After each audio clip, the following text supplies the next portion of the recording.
Mani sauc Dace Helmane, es vadu uzņēmumu Sustenera Latvija.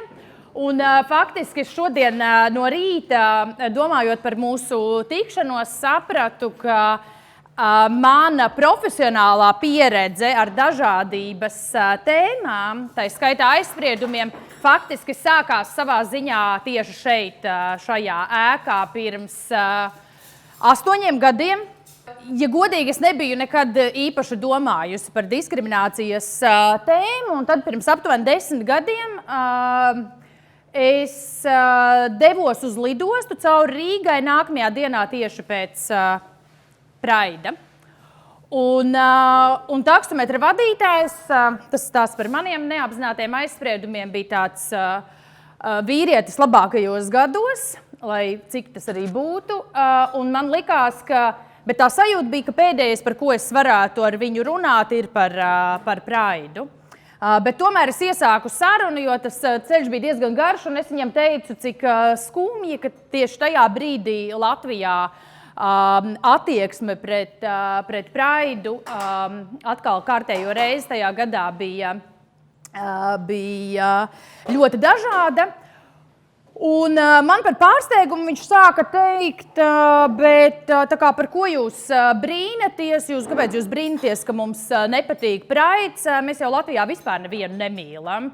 Mums nepatīk cilvēki, kuriem ir liekais svars, kas nerunā latviski, mums nepatīk veci cilvēki, mēs nemīlam bērnus, un jūs brīnaties, ka mums nepatīk Praids. Un patiesībā tas bija sākums, kad es vispār sāku domāt par dažādības tēmu, un pavisam drīz sanāca tā, ka es kopā ar domabiedriem izveidojām mācību programmu Latvijas darba devējiem, lai mēģinātu mazināt dažādus stereotipus un galu galā diskrimināciju. Un pats pirmais pasākums notika šeit, tieši šajā ēkā, kur piedalījās arī jūsu kolēģi. Es gan neatpazīstu tagad nevienu no šeit klātesošiem, visticamāk tie nebijāt jūs, bet tāds vēsturisks mirklis bija tieši pirms 8 gadiem. Tagad pa šo laiku mēs esam apmācījuši jau ļoti daudz darba devējus Latvijā ar Sabiedrības integrācijas fonda atbalstu. Bet šodien tēma, par ko Agnes aicināja mani runāt, ir par aizspriedumiem un galvenokārt neapzinātiem aizspriedumiem. Bet, kā es teicu, es ceru, ka tā nebūs lekcija, bet saruna.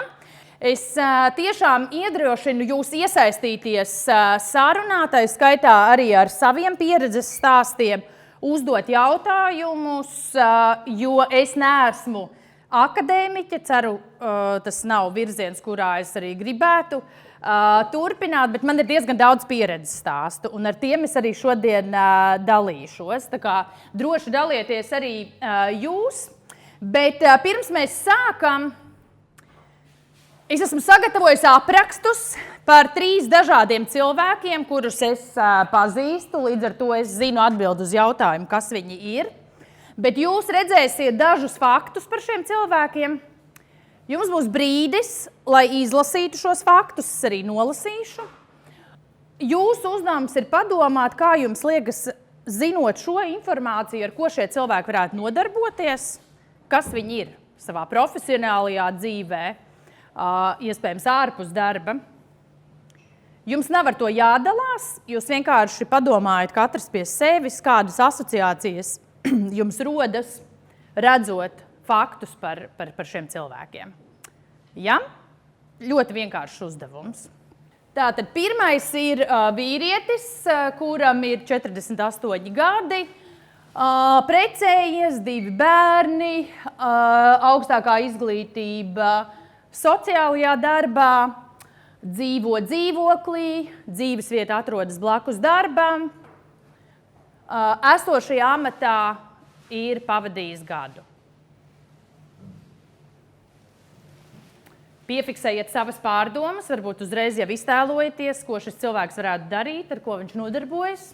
Sieviete, 45 gadi, precējusies, 6 bērni, augstākā izglītība, dzīvo privātmājā, ceļā uz darbu pavada 1,5 stundu, pašreizējā darba vietā strādā 6. gadu.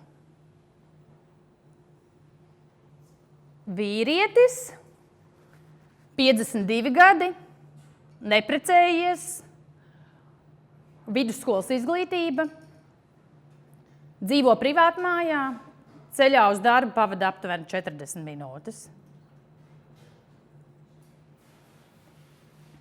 Raisījās kādas pārdomas, kāds atpazina, kolēģi, paziņu.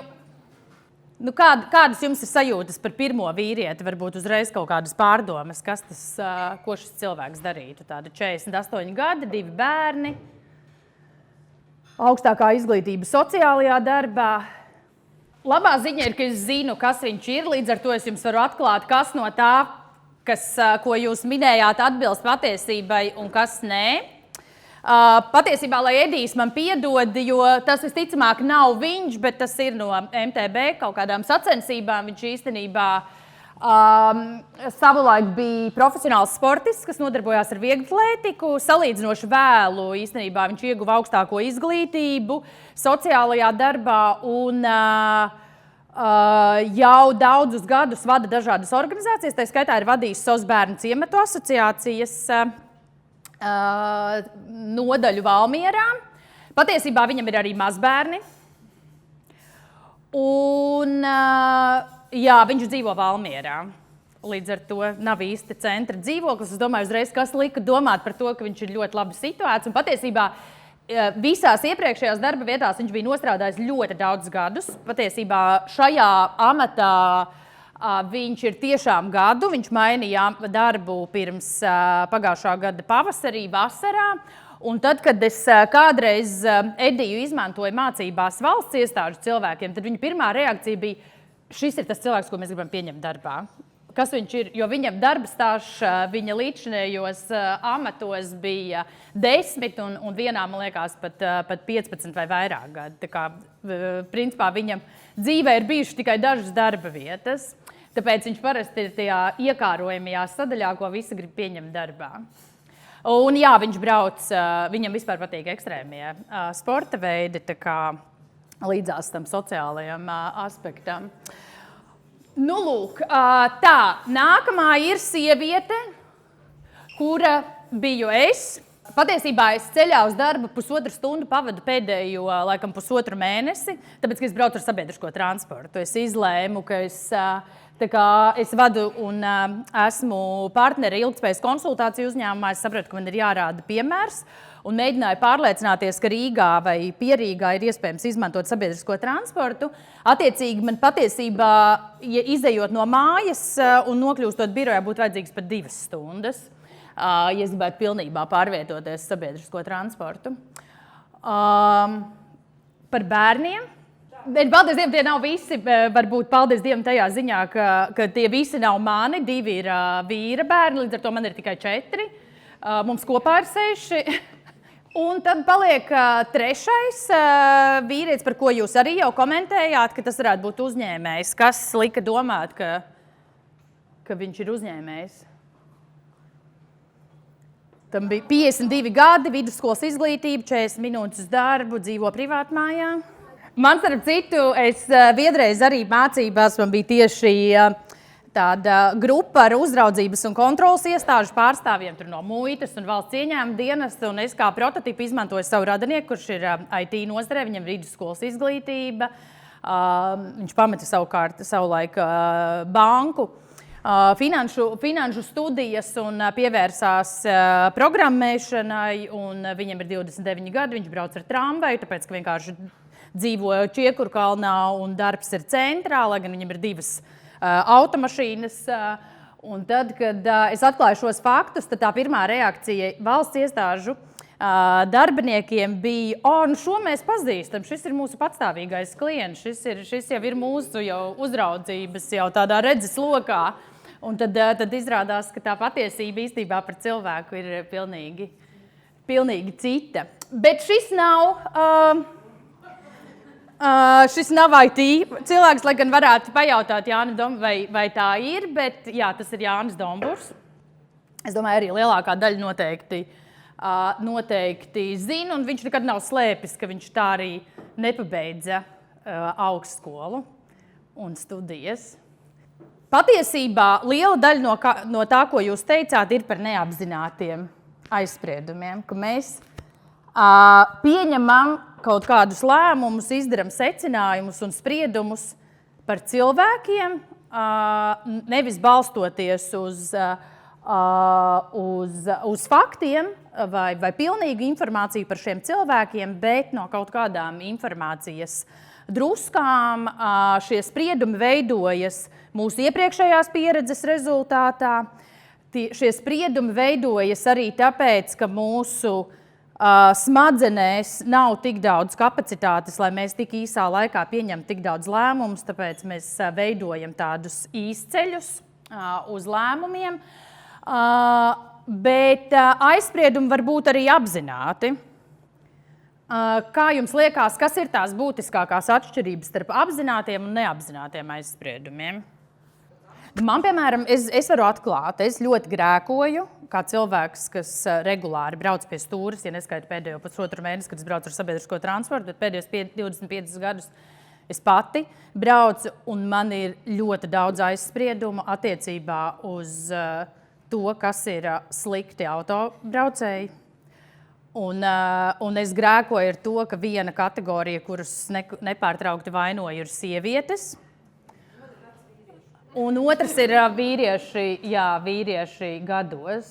Bet tad es pievērsu, man pirms daudziem gadiem acis atvēra Pauls Timrots, Zebras vadītājs. Raidījuma Zebra vadītājs, un patiesībā es liecos piekrist, jo es veicu tādu gandrīz sociālu eksperimentu novērojumu. Viņš teica, ka visvairāk ir jāuzmanās no cilvēkiem, kas pie stūres brauc cepurē.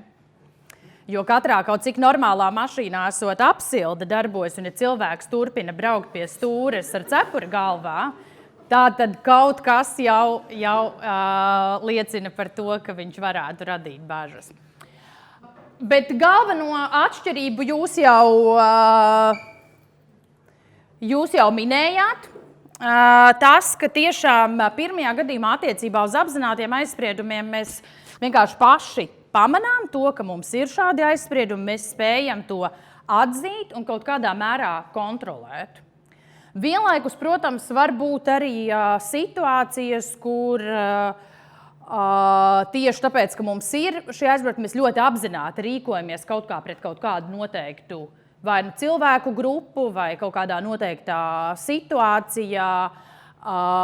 Piemēram, tas, ko es esmu novērojusi mācībās, diemžēl, piemēram, kā tendenci, ka tieši sievietes vadītājas biežāk pasaka, ka viņas nav gatavas pieņemt darbā sievietes.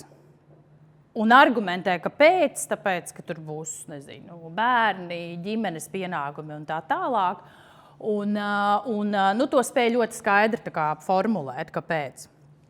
Un tādā gadījumā, ja cilvēks to arī atzīst, attiecīgi rīkojas, tas jau ir apzināts aizspriedums.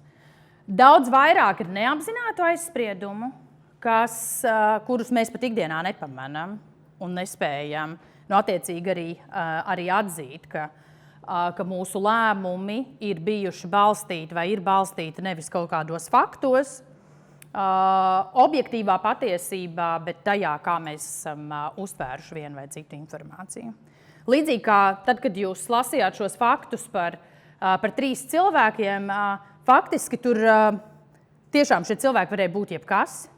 Viņi varēja nodarboties ar jebkā izskatīties, bet jums jau smadzenes uzbūra kaut kādu ainu.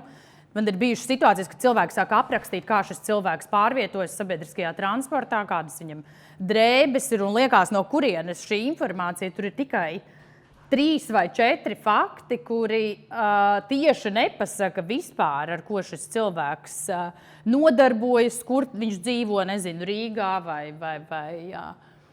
vai Valmierā. Lūk, un līdz ar to tas izaicinājums ar neapzinātiem aizspriedumiem, un kāpēc tieši tiem tiek pievērsta uzmanība, tāpēc, ka tos ir daudz grūtāk kontrolēt. Un tie ļoti ietekmē arī darba vidi, mūsu attiecības ar kolēģiem. Patiesībā darba vidē šie neapzinātie aizspriedumi var būt klātesoši visā darbinieka dzīves ciklā, sākot no brīža, kad mēs tikai meklējam potenciālo kolēģi, atlases procesā, attiecībās, ikdienas darbā un arī tad, kad mēs esam spiesti ar kolēģiem šķirties. Un tāpēc pēc brīža pastāstīšu par pieredzes stāstiem, situācijām, kuras es esmu dzirdējusi vai pieredzējusi. Bet vēl viena lieta, kas ir ļoti svarīga arī aizspriedumu kontekstā, saistībā arī ar tikko īstenoto aktivitāti, ka mēs ļoti bieži arī šos pieņēmumus, vienalga apzināti vai neapzināti, balstam tajā redzamajā daļā, tajā, ko mēs varam ieraudzīt vai sadzirdēt.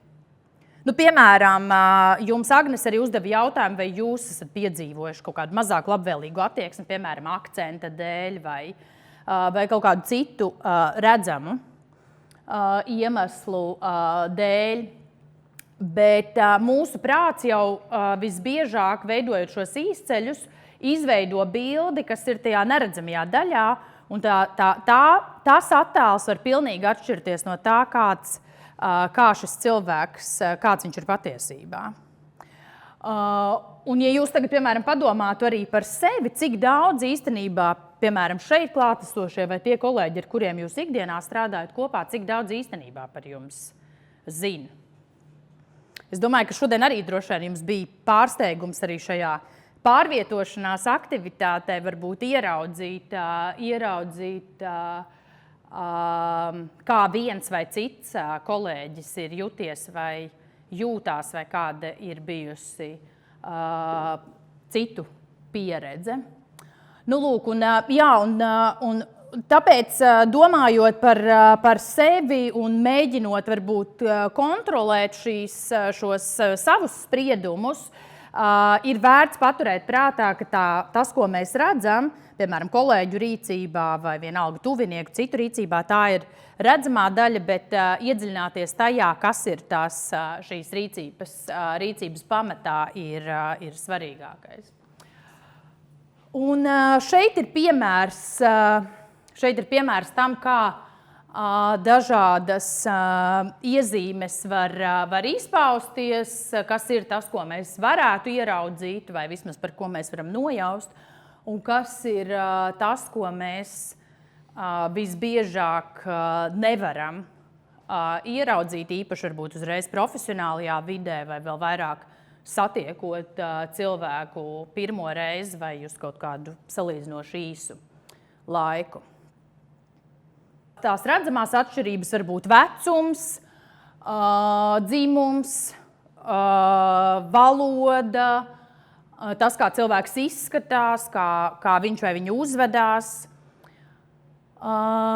Bet tas, ko mēs, īpaši mums šīs attiecības nav tuvas, tas, ko mēs nevaram ieraudzīt, ir vai zināt, kāda ir cilvēka reliģiskie uzskati, ģimene, no kuras cilvēks nāk, iepriekšējā pieredze, gal galā kāda ir aizspriedumi un tam līdzīgi.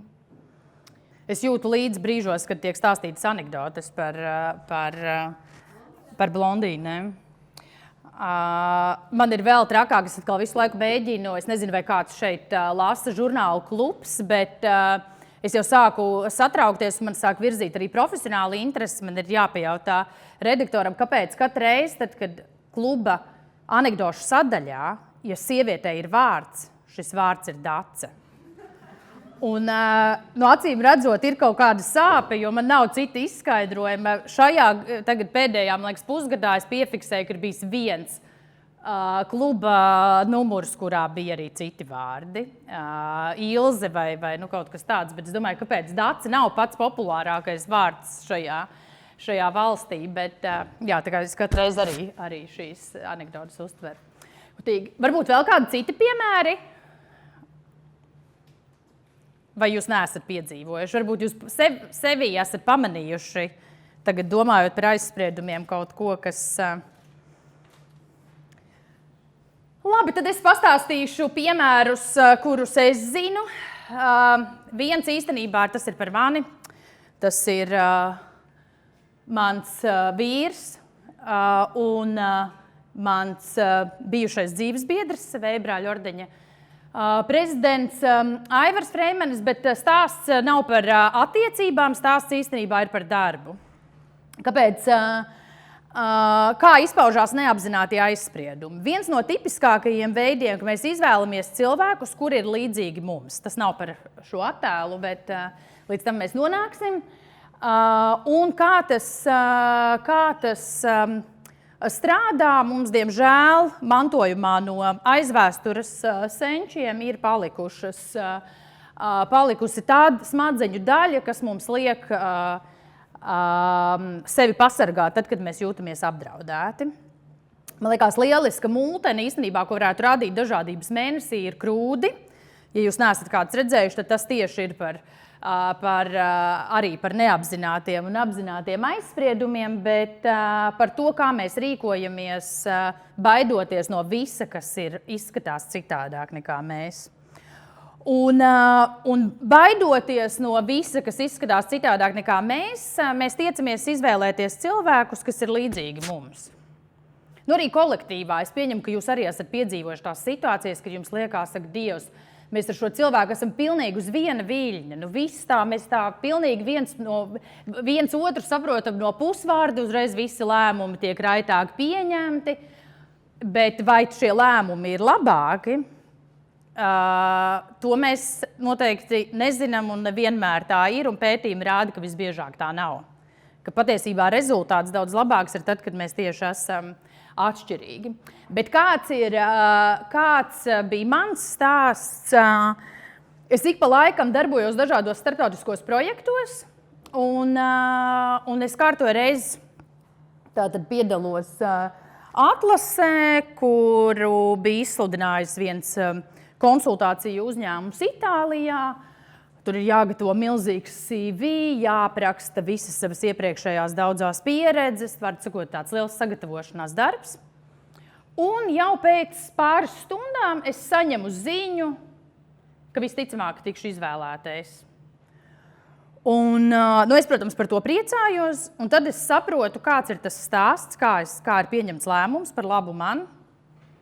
Šis uzņēmuma vadītājs, tātad viens, protams, izskata CV, es tā kā būtu atbilstoša, bet viņš pats ir motociklists. Un viņš ir ieguglējis, un viņš ir savai darbiniecei teicis, ka ir jāizvēlās tā kandidāte, kurai ir tie tetovējumi.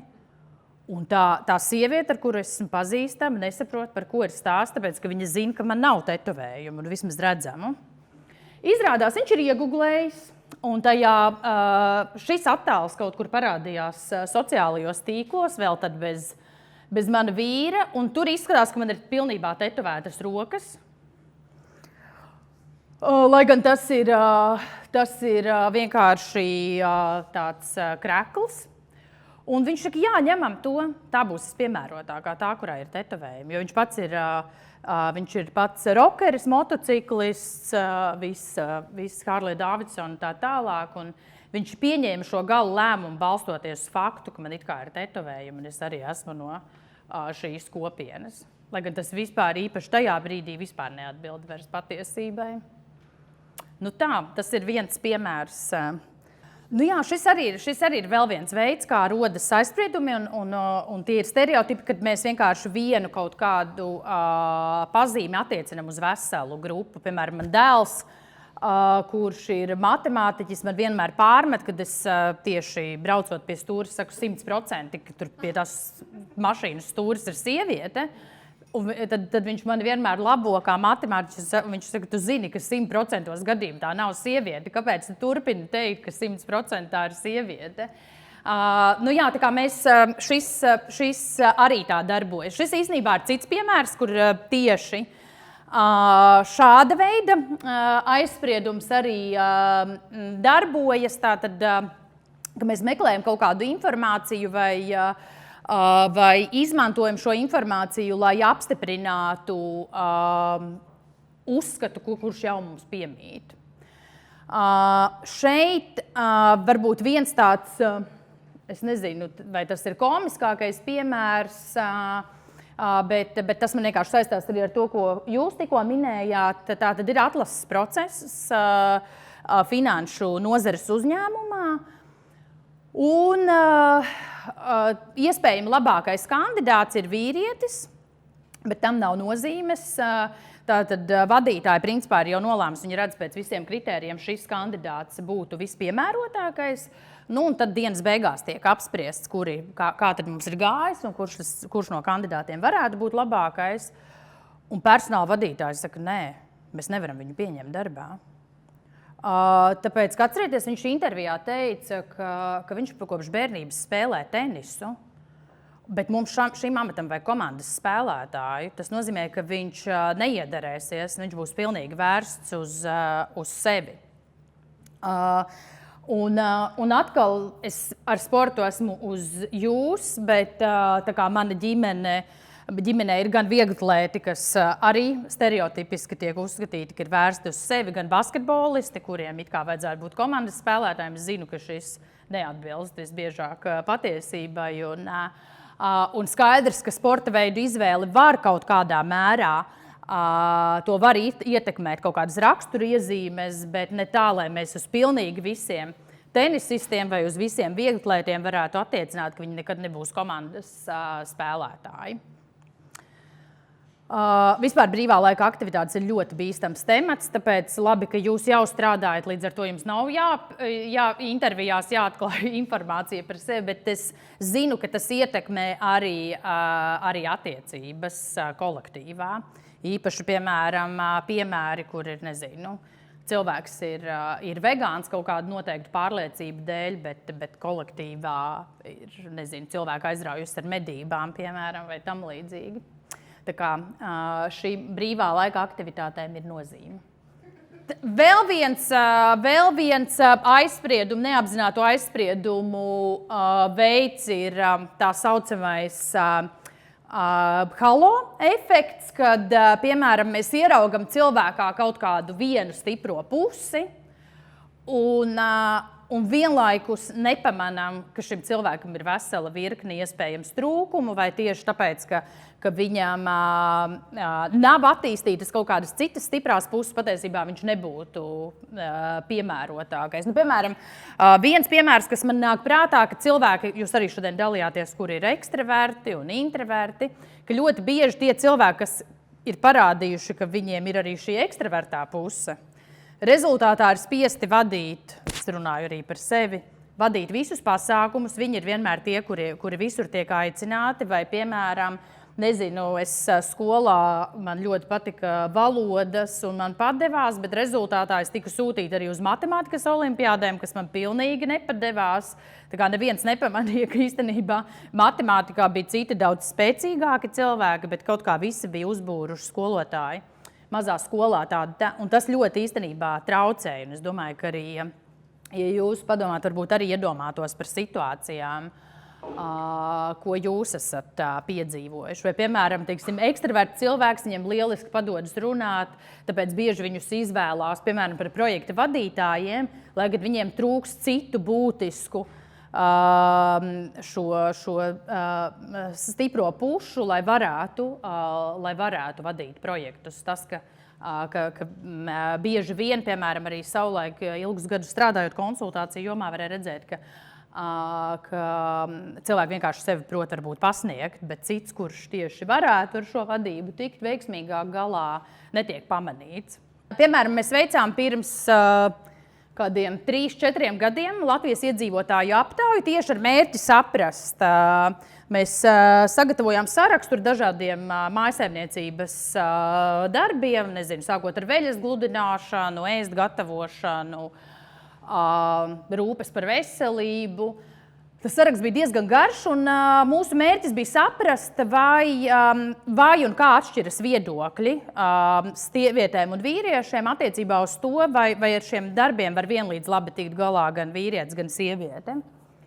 Pārsteidzoši bija tas, ka sievietēm bija vairāk aizspriedumu. Vīrieši daudz biežāk norādīja, ka viņi var darīt visu, faktiski visus šos mājas darbus.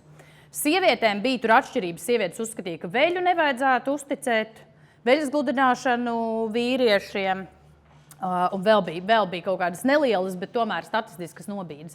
Bet bija tomēr viens aspekts, kur vīrieši norādīja, ka tas nebūtu jādara viņiem, bet tas būtu jādara partnerei, dzīvesbiedrei, nezinu, mammai, kādai sievietei. Kā jums liekas, kas ir tas, ko? Ēst gatavošana? Nē.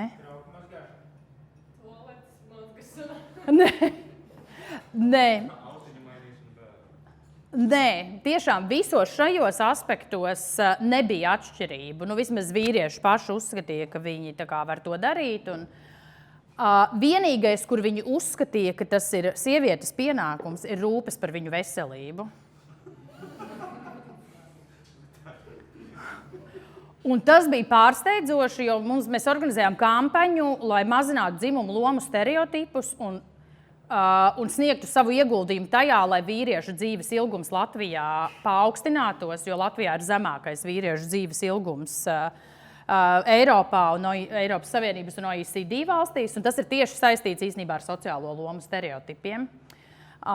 Mēs varam arī, tad, kad mēs pabeigsim runāt par Aldi Gobzemi, mēs varam runāt arī par šo tēmu ilgāk, bet jā, tieši rūpes par veselību pēc vīriešu domām, tas ir kaut kas, ko vajadzētu darīt sievietēm. Es nezinu, varbūt jums ir kāds izskaidrojums, bet tad, kad es par šo ar mediķiem esmu runājis, viņi teica, jā, mums vienkārši regulāri tā, ka atnāk pacients, piemēram, vienalga tur kardiologs, kāds cits speciāls sieva ir aiz durvīm, un tad vispirms tu izrunā ar to vīrieti, un tad tomēr ir jāienāk sievai vēlreiz, un vēlreiz viss jānostāsta. Kas tieši, kādi būs nākamie soļi. Starp citu, piemēram, Zviedrijā tika veikts pētījums, kur vīrieši tiek atstāti slimnīcā ilgāk nekā sievietes. Tāpēc, ka, ja, piemēram, sievietes pie tās pašas diagnozes palaida mājās ātrāk, jo pieņēma, un tad beigās pētot, izrādījās, ka tas bija saistīts ar medicīnas personālu pieņēmumu, ka vīrietis tās procedūras, kas tur ir jāveic pēc tam, nevarēs izdarīt pats.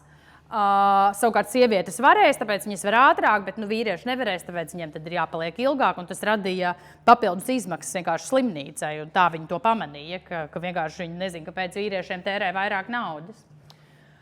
Bet, jā, noslēdzot šo, jums ir kādas pārdomas par to veselības tēmu? Jo man nav īsti izskaidrojums, nezinu, varbūt audzināšana vai kaut kāda vēsturiskā pieredze, bet man liekas, ka nav nekāda cita, vismaz objektīva pamata, kāpēc vīrietis, tāpat kā sieviete, nevarētu pats rūpēties par savu veselību. Tad, kad es organizēju mācības Latgalē, un, piemēram, ir cilvēki, kas ir pārvākušies no Rīgas uz Rēzekni, tie viņu pieredzes stāsti, kas viņiem ir jādzird tagad no radiem un draugiem. Tas, protams, ir vēl atsevišķs temats, jo, principā, tur nav vairs dzīves, tā kā viss ir beidzies kaut kur pie Rīgas robežas, varbūt Cēsīs vēl, jā, bet tā kā tālāk jau vispār vairs nekā nav. Un tur cilvēki saņem līdzjūtības apliecinājumus un komentārus, kā jūs iedomājaties, kurš tagad pie jums brauks ciemos. Bet viens piemērs no darba vides. Pirms daudziem gadiem mana paziņa startēja konkursā vienā būvniecības uzņēmumā Liepājā. Un viņa ar mani sazinājās, viņa zināja, ka es pazīstu šo būvniecības uzņēmumu, lūdza, lai es vienkārši pievēršu, lai es pasaku personāla vadītājai, lai vispār atlases procesā pievērš viņai uzmanību. Jo viņi īstenībā uztraucās, ka viņi varētu nepieņemt, tāpēc, ka sieviete, un tas darbs tur ļoti tehnisks, un tāds vispār uzraudzīt būvlaukumu un kaut kādu šādu pienākumu. Bet izrādījās, ka viņai nevajadzēja satraukties par šo, jo ar šo sadaļu viss bija kārtībā. Īstenībā iemesls, kāpēc viņu gandrīz nepieņēma, tad, kad es sazvanījos ar šo personāla vadītāju, es viņai jautāju, bet teicu, kur ir tāda kandidāte, viņa ir jums atsūtījusi CV, pieteikumu, ka viņa ir vienkārši man lūgusi, lai jūs burtiski neizmetat to CV, lai vispār izlasat. Viņa saka, jā, mēs viņu uzreiz pamanījām, viņa ir ļoti piemērota kandidāte, bet viņa noteikti pie mums negribēs strādāt. Un man vienkārši bija interese. Es domāju, kāpēc cilvēks ir pieteicies, vēl lūdzis, lai vēl kāds iesaistās, lai pārliecinātos, ka tiešām tas viņas CV tiek izskatīts. Bet tas darbs jau ir Liepājā. Es saku, jā, bet viņa dzīvo Grobiņā. Viņa taču negribēs braukt. Es viņai saku, bet Grobiņa ir vienkārši, ar BMW 10, bet principā kādas 15-20 minūtes. Un es viņai, bet pati tā personāla vadītāja ir no Madonas. Viņai nav nekādas sajūtas ar attālumiem. Un viņa saka, jā, un viņa saka, nē, tu kā viņa negribēs braukāt. Viņa beigās saprotot, ka tas ir blakus, ka tas tiešām ir blakus, viņu pieņēma, drīz viņu pārpirka vispār cits uzņēmums, pārvilināja, un viņu joprojām strādā. Bet tas varēja nenotikt, tāpēc, ka kāds izdomāja, ka tas ir pārāk tālu. Bija cits piemērs par valodu kursiem, kas tiek organizēti iebraucējiem un paziņas organizē, un viņi stāstīja gadījumu, viņiem piesakās tiem kursiem ģimene no Ķīnas, kas dzīvo Ventspilī. Kurs ir Rīgā. Un viņi... tā ģimene ir pieteikusies, un tie organizatori saka, nē, pagaidiet, kad būs kursi, drīz būs kaut kad kursi arī Ventspilī, tad kur jūs tik tālu braukāsiet? Un tie cilvēki saka, tā ģimene no Ķīnas saka, bet tas taču ir tik tuvu, tas jau nav nekāds attālums, kas tur divas stundas ceļā. Un atkal vienkārši par to, cik mums ir atšķirīgs skatījums uz lietām, kā mēs pieņemam kaut kādus lēmumus arī citu cilvēku vietā.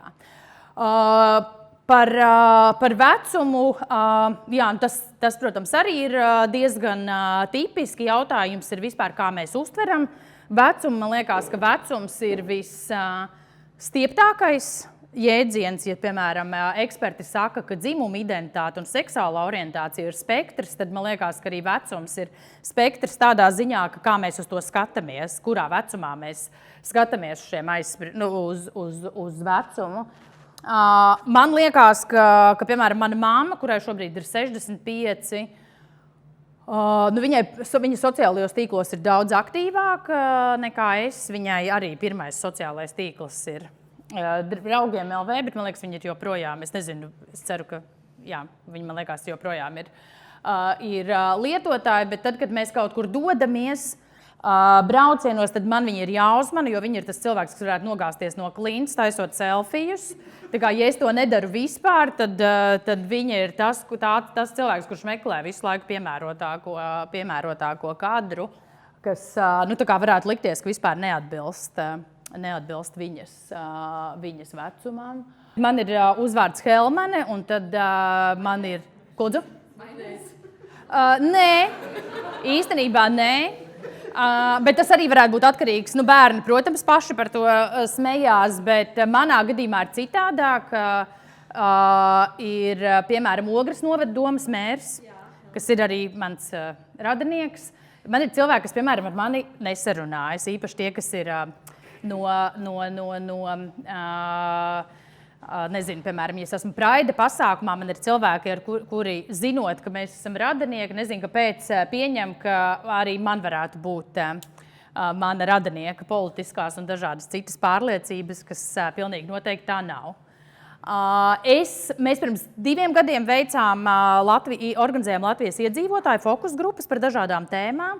Un es biju šokā par to, cik daudz cilvēki norādīja, ka viņi īstenībā ir mainījuši savu vārdu, uzvārdu, vispār slēp tieši caur savu vārdu, identitāti īsto.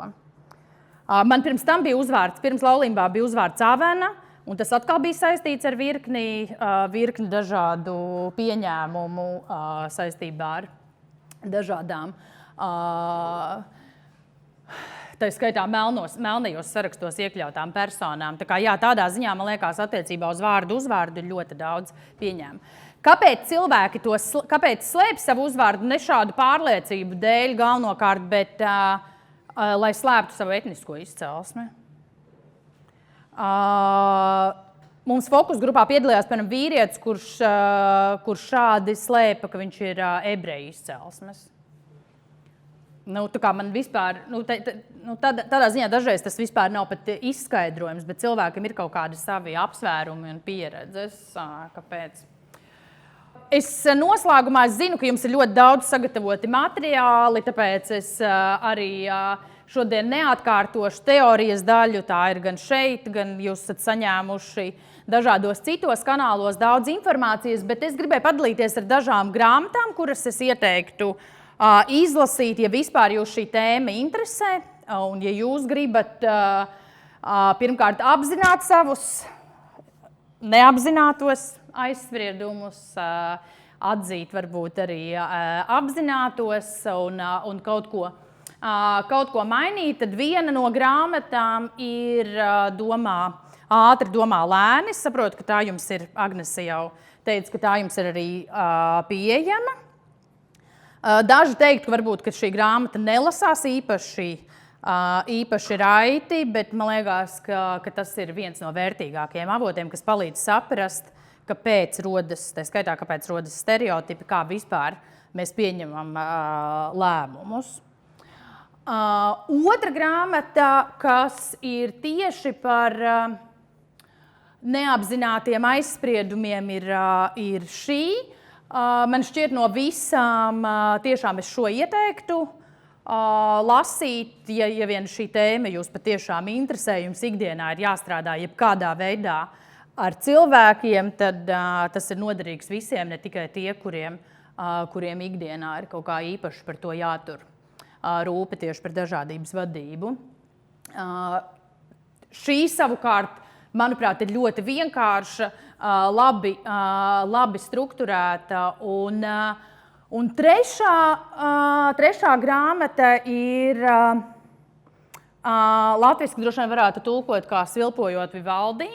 Un tas ir stāsts viena amerikāņu profesora veidota grāmata, kas ir balstīta pētījumos par to, kā stereotipi ietekmē mūs katru.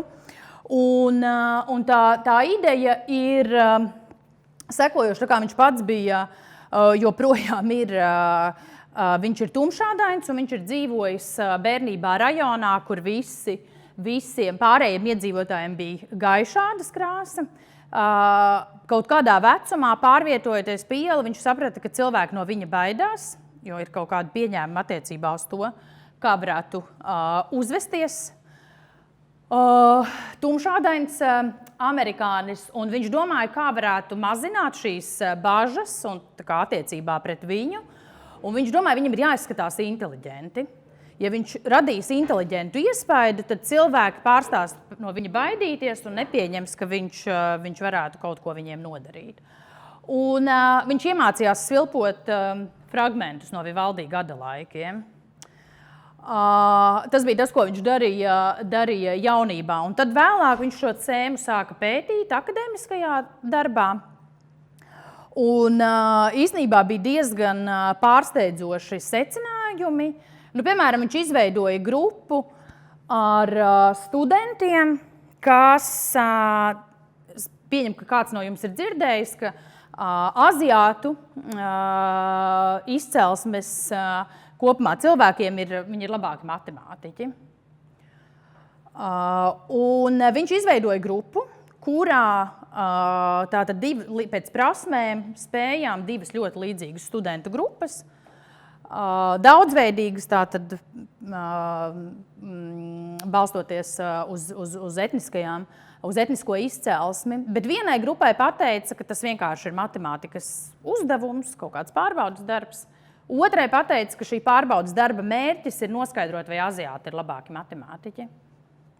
Patiesībā atbilde vai rezultāts bija ļoti vienkāršs. Jā. Vienā grupā nekas nemainījās, tā kā šie cilvēki bija atlasīti, viņu prasmes matemātikā bija līdzīgas, arī rezultāti bija līdzīgi.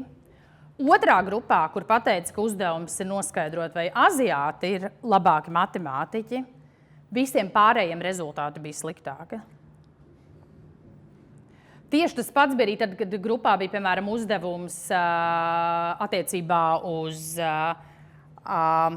kaut kādām sportiskajām, vispār uz atlētismu, kur tiek pieņemts, ka, piemēram, cilvēki, kas ir, piemēram, man pašai tas ir īstenībā aizspriedums, ar ko es dažreiz dalos. Tā kā man meita trenējas vieglatlētikā, es sekoju līdzi, un Igaunijā ir viens ļoti labs skrējējs, bet tad, kad es viņu pirmo reizi redzēju, man liekas, Dimanta līgā vai Olimpiskajās spēlēs, kad viņš stāvēja uz starta līnijas kopā ar tumšādainiem sportistiem, kas bija no Āfrikas, iespējams no Latīņa Amerikas, man bija viņa žēl. Man likās, ka Dievs, viņš nabadzīgs noskries pēdējais. Un tad izrādījās, ka tas ir pasaules līmenī izcils skrējējs, kas galīgi neatskrēja pēdējais, bet tas ir tas, kā tas ietekmē. Un līdzīgi ir arī attiecībā uz dzimumu. Ja mēs pieņemam, ka vīrieši ir labāki kaut kādā jomā, tad attiecīgi, kā sievietes pieņem, ka vīrieši ir labāki vai otrādi sievietes kaut ko dara labāk, tas īstenībā negatīvi ietekmē otru dzimumu, lai gan patiesībā mēs visi varētu būt līdzīgi. Latvijas gadījumā mēs varētu, patiesībā viens no tipiskiem piemēriem ir par romiem, par romu izcelsmes iedzīvotājiem, jo pēc statistikas, ja mēs skatāmies uz to etnisko grupu, viņiem ir augstākais procents cilvēkiem, kuriem ir bijusi sodāmība. Bet jautājums, kas ir pirmais? Vai tāpēc, ka kā šis ir saistīts? Mēs varam pieņemt, protams, ka mums vajadzētu vairāk uzmanīties no romu izcelsmes cilvēkiem, bet varbūt tieši tāpēc, ka ir šis pieņēmums, iespējams, tāpēc beigās veidojušies statistikas dati, jo viņiem ir liekta iespēja, aizspriedumu dēļ, piemēram, legāli strādāt vai vispār strādāt, vai bieži arī mācīties un tam līdzīgi. Tā kā tādā ziņā nevienmēr šeit ir uzreiz tā pareiza atbilde skaidra. Bet es piekrītu, ka statistika ir jāvērtē un bieži vien tas var būt pamatots. Mēs ar vīru pirms daudziem gadiem īstenojam tādu sociālu, tā bija mūsu ģimenes iniciatīva. Mēs vienkārši, vīrs ir basketbola treneris, viņš izlēma, ka viņš varētu kaut kādu daļu laika veltīt jauniešiem un organizēt uz ielas treniņus. Un tur nāca jaunieši, kas nāca visu nedēļu vienās drēbēs, vienos apavos, un tur bija daudz dažādu izaicinājumu. Viņi visi bija kaut kur kādreiz trenējušies, tad, kad mēs ar viņiem runājām, bet viņi vienmēr šos sporta veidus bija pametuši. Tā iemesla dēļ, ko jūs teicāt, ka visbiežāk tas bija saistīts ar to, ka šī ģimene nevarēja atļauties, ka patiesībā tas sports nebija bezmaksas, tāpat bija kaut kas jāmaksā, tā kā, tas bērns nevarēja braukt nometnēs un tam līdzīgi, tad trenerim tas vairāk interesantāk likās tie, kuri var aizbraukt uz nometnēm, varbūt viņi arī attiecīgi var vairāk laika pavadīt treniņos un tam līdzīgi. Tādā ziņā nevienmēr var pieņemt, ka tā vienmēr ir tikai ģimenes vai konkrētā cilvēka izvēle. Īpaši to var redzēt arī tad, kad mēs runājam par sievietēm. Kā es teicu, sievietes vadītājas visbiežāk nav gatavas pieņemt darbā citas sievietes, un tas savukārt ir ļoti bieži saistīts ar to, ka viņas ir pašas emancipējušās. Droši vien ir dažādi apsvērumi bijuši, raksturs varbūt un tam līdzīgi, un tad nonākot jau šajā statusā, mums tā kā gribas pieņemt, ka viss ir tā, ka visiem ir jāspēj, ka visām sievietēm ir jāspēj salauzt, stikla griesti un tam līdzīgi, bet cilvēki ir ļoti dažādi un nevienmēr mēs tā kā varam arī gaidīt, ka visi to varēs izdarīt. Droši vien viens no tādiem skarbākajiem piemēriem bija, man liekas, arī jūsu kolēģi Agnes bija pasākumā, kur mēs pirms gada atklājām portālu Dažādība LV, un tad bija uzaicināti dažādi runātāji, un no skatuves vīrietis, vienas lielas asociācijas vadītājs, cilvēks ar vairākām augstākām izglītībām, labākajos gados, 2 reizes precējies, kā tas pēc statistikas ir Latvijā jau tajā vecumā, teica, kāda aizsprieduma un stereotipi. Es nekad neesmu piedzīvojis diskrimināciju. Par ko jūs runājat? Kāda diskriminācija? Es nekad neesmu piedzīvojis. Man liekas, tas ir kaut kas pārspīlēts.